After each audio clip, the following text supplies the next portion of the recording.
Ave nos reunimos con o Sr. Tito Bolívar, bom conheci para murals na San Nicolás. San Nicolás mais e mais está ganhando muita atenção de turistas, mas nosso local também, que está sumamente impressionante que murals caminho com nos dá reconhecimento também na figura prominente de Aruba.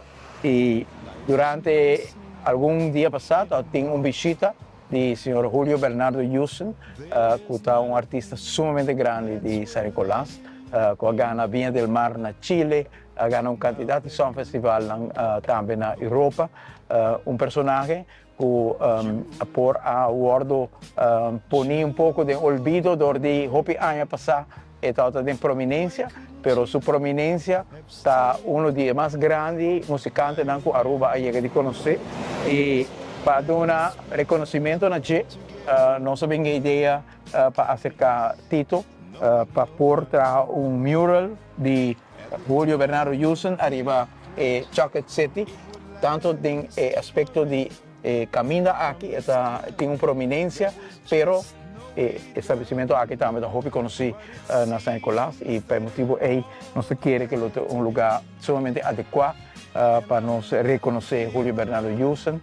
Y naturalmente te demanda Tito Wopawak na onda exactamente el dibujo de Julio Bernardo Yusen Stebini, pero nos estamos sumamente contentos que Tito acepta el encargo y acaba a papel que artista Rashid para por bien mira con Eva Morayana aquí por desarrollar cara de Julio Bernardo Yusen.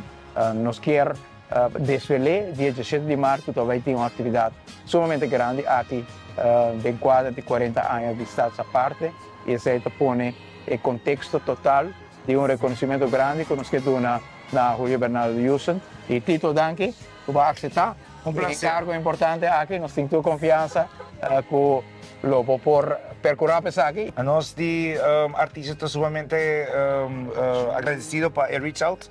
Nós temos 10 anos acaba um período que nós começamos 10 anos passados, e estamos agradecidos de toda a nossa oportunidade. Hoje em dia nós é Street Art Capital do Caribe, então com muito amor nós também decorar a obra aqui com trabalho assim dos próprios talentos locais e assim também música com os locais aí assim na leu com também pinta mural profissional do caminho na Aruba e também no mundo. Obrigado, Tito. Danke, boss. Why don't you come back to me? I remember the day.